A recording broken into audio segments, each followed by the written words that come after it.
You'd want to know, what did they tell him? Is this real? What does it mean for him and for Nigeria? Tonight, we unpack what we know so far, what's confirmed, what's speculation, and why this matters. If you like what you see, remember to hit that like button and subscribe, so you don't miss any updates. Let me start by reminding us who we are talking about. Nnamdi Kanu is the leader of indigenous people of Biafra IPOB, and for years he's been at the center of intense controversy in Nigeria. Recently, a court found him guilty on 7 terrorism-related charges and sentenced him to life imprisonment. Now, the claim making rounds and turning many heads is that there's a secret audio leak, a recording allegedly capturing what Department of State Services DSS told Kanu behind closed doors off camera. The implication is that what was said was shocking, possibly a confession. A deal, a threat. The headline certainly makes one want to find out more. Here's what we know for sure and what remains murky.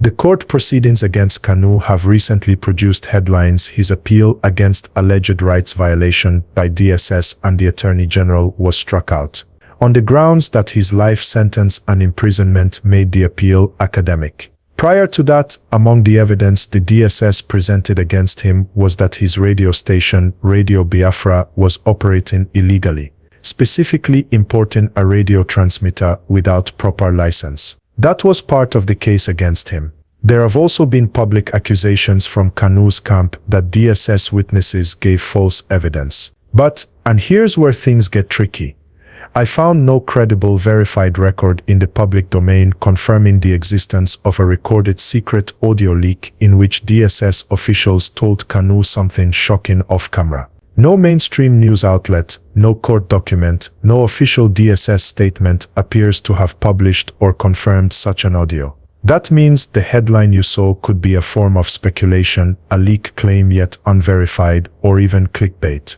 As of now, it remains unsubstantiated. This matters. If such an audio exists and is authentic, it could reshape public understanding of Kanu's prosecution. It might reveal hidden deals, negotiations, threats, or other unlawful pressure.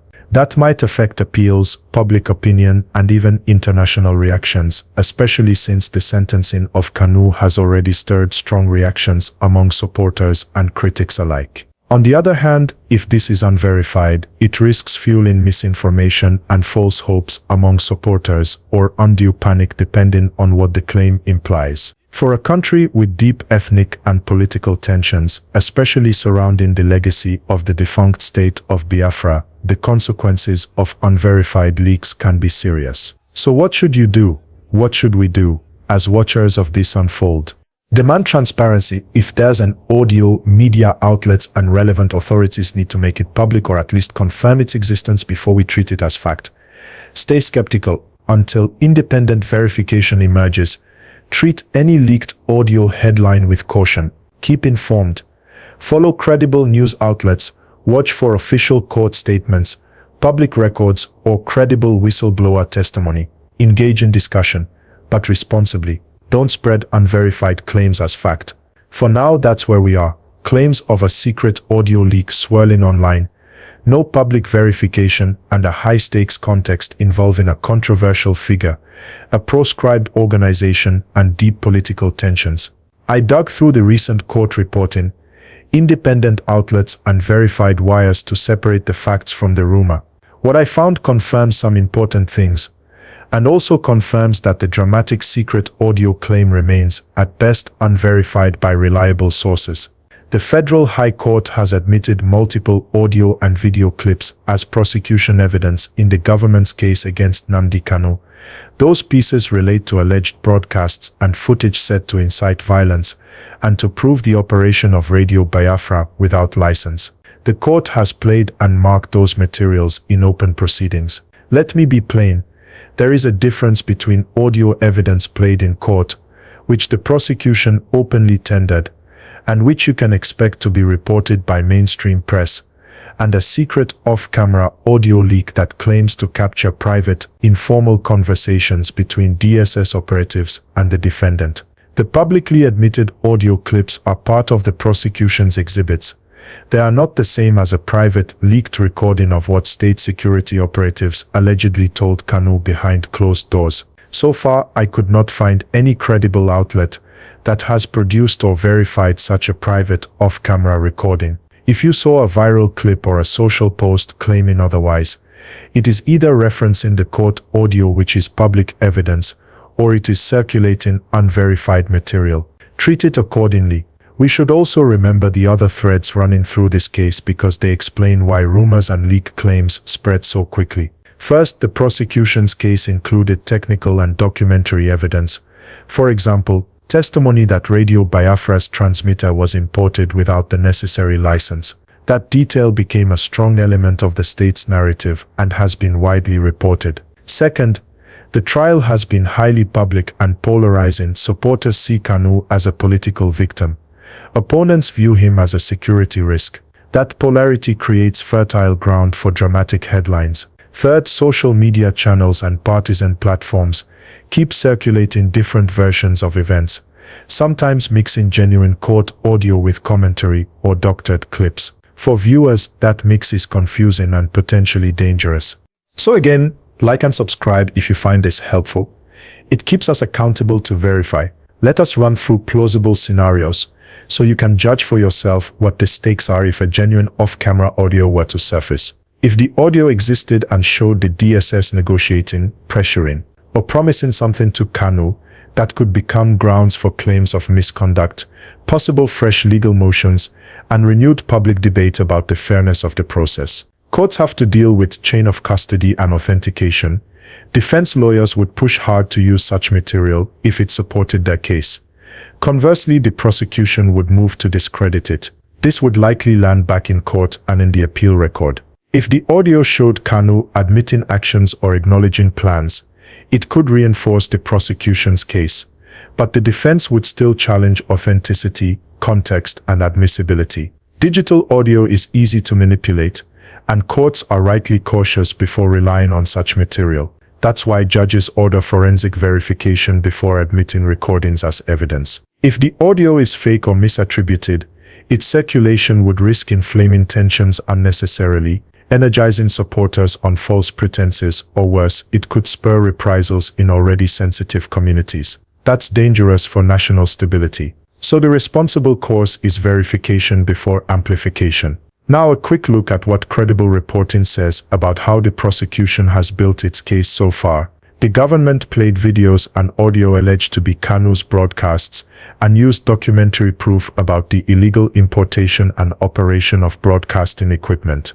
The court admitted those exhibits and relied on them as part of the fact pattern the prosecution advanced.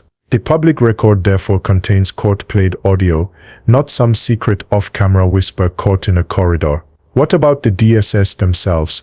Have they responded to the leak claim? So far I could not find an official DSS press release acknowledging or confirming any secret off-camera audio leak to the public domain. When security agencies are involved in disputes about evidence, they sometimes issue statements clarifying chain of custody or warning against doctored media. In this specific case, the public record shows DSS presenting evidence in open court, but not admitting to any covert conversation leak that has been independently verified. If an authoritative DSS statement appears, that would be a major development, and one worth broadcasting immediately. For now, there is silence on that precise claim. Let's also talk about the legal reality on authentication. Nigerian courts require proof that an audio or video is genuine before it can be relied upon. That means forensic verification, chain of custody records, witness testimony, and judicial scrutiny. This is not a formality. It is a legal safeguard. So even if a clip surfaces on WhatsApp or X Twitter claiming to be what DSS told Kanu off camera, the courtroom reality is that such a clip will be tested for authenticity before it has any weight. This process can take time and expert analysis. As a journalist speaking to you now, I want to call out a few practical takeaways. First, don't forward or share sensational clips without checking the source. If you value social cohesion, pause before amplifying unverified claims. Second, follow multiple credible outlets. The court record is public and reputable papers and wires report what was tendered in court. I've pulled sources that show what the DSS actually relied on in open court. If what you saw online isn't reflected in those reports, be skeptical. Third, think about motive. Who benefits from circulating an explosive but unverified clip? Sometimes actors with political ends plant narratives to shift public opinion. Ask who benefits and why this would be released now. Fourth, for Kanu supporters and opponents alike, the legal route matters. If new evidence is real and material, the appropriate place for its assessment is the court, not the comment thread. Push for legal verification, not rumor. Where does that leave us tonight? There's intense public curiosity and legitimate reasons for concern about transparency in such a high-profile case.